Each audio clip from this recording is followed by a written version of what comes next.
Hi developers, this is Pavan. If we talk about the communication protocol of IoT and embedded, right? So PLE and Bluetooth is very common for that. Especially we use PLE for small IoT embedded devices, and especially in biomedical industry, medical industry, and we also use for local home automation, industrial automation, and because Bluetooth 6.0 is also coming, so it is going to provide us lots of different features, and it will provide more accurate communication with security and speed.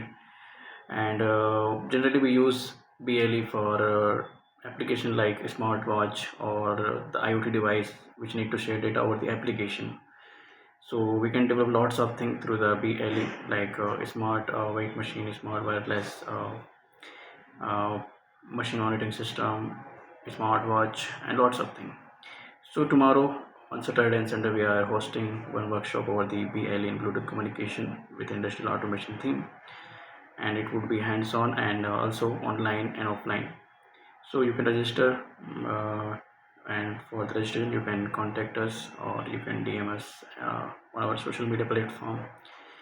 Yep. So waiting for you guys, and yep, let's meet tomorrow in the workshop. Thank you.